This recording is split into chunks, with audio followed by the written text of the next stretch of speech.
guys, Orly here, founder of LifeVestInside, and I want to thank each and every one of you for deciding to kick off your week with me on the weekly Kindness Kickoff with Orly, where I do a reading from my book, Kindness Boomerang, How to Save the World and Yourself Through 365 Daily Acts. And then I give you, myself, and all of us out there an exciting kindness challenge based on the reading.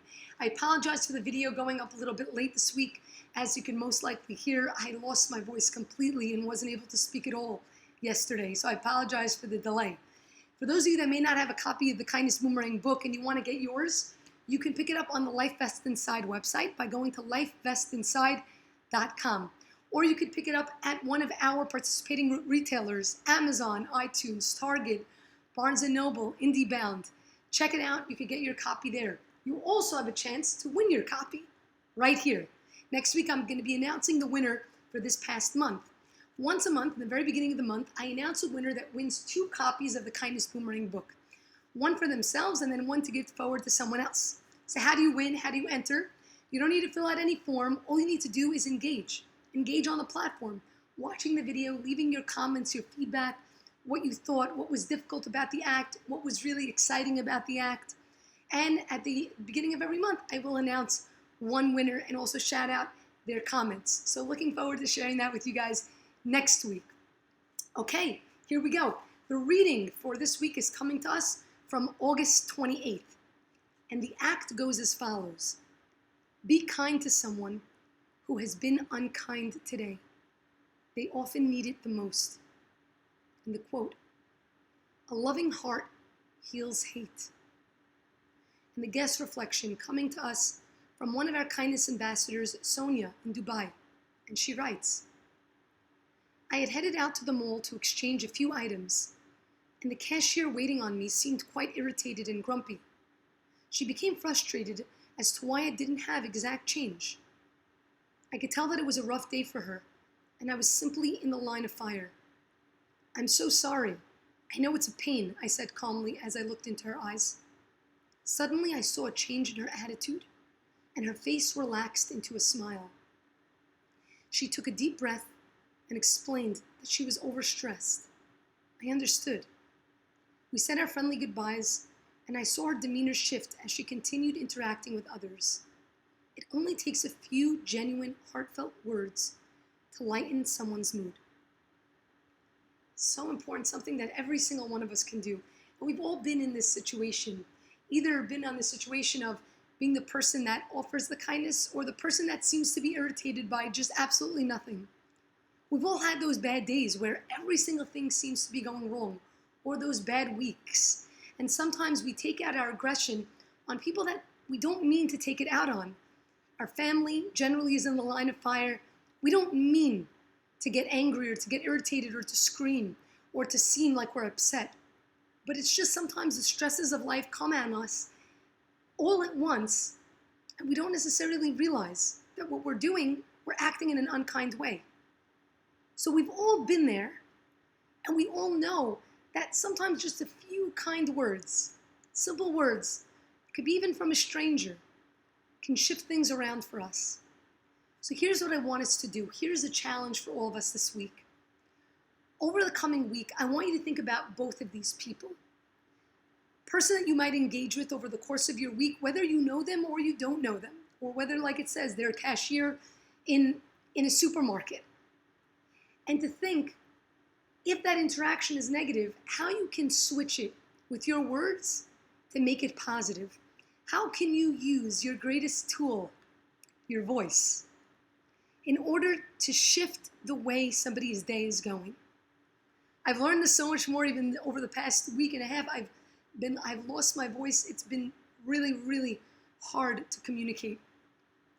And just last night I was thinking about it and the power of the voice.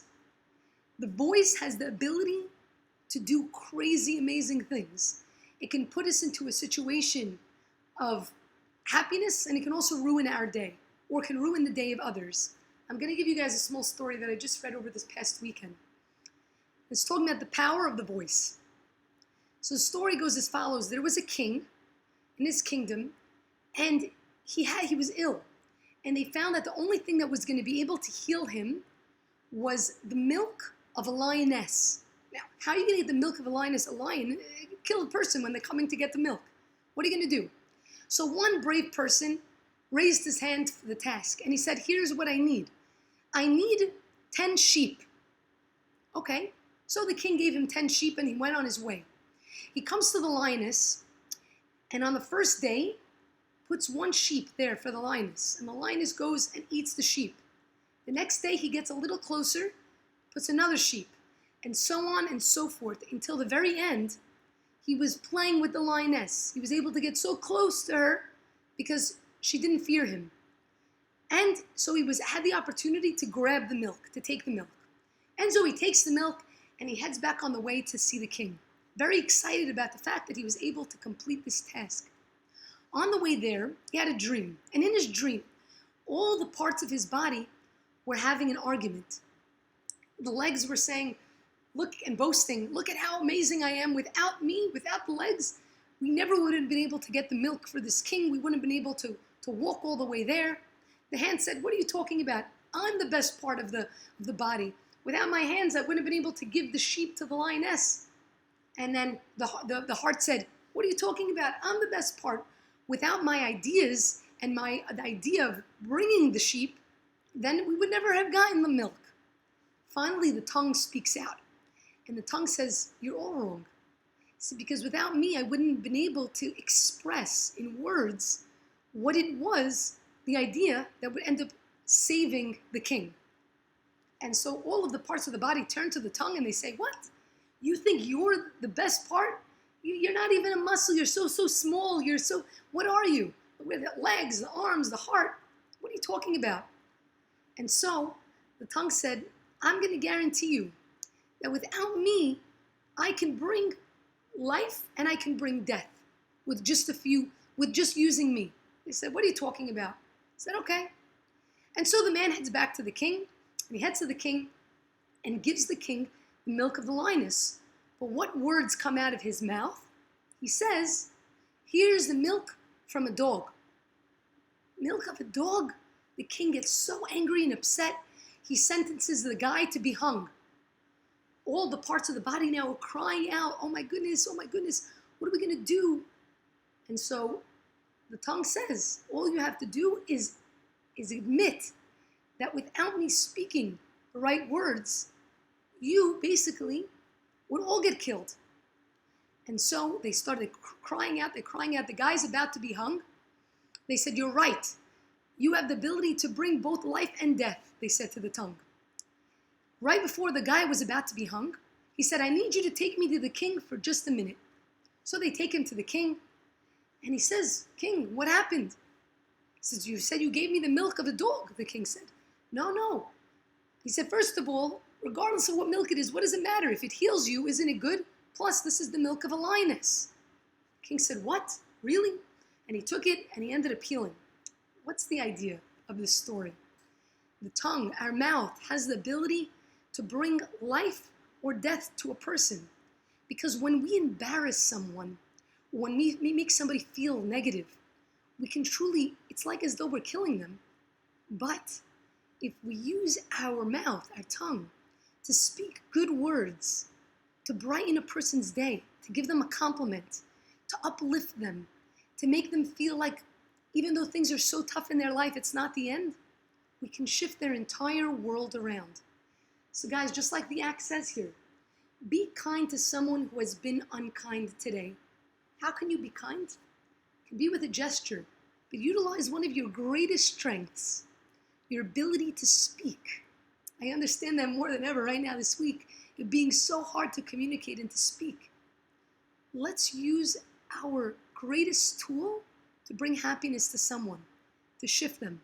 So be on the lookout this week of whether you're going to be on either side of the spectrum, where you're that person that's going through a lot and you're feeling unkind, and how you can use your words to maybe bring you back that sense of ease and peace, or whether you're that person that bumps into somebody that's not so kind to you.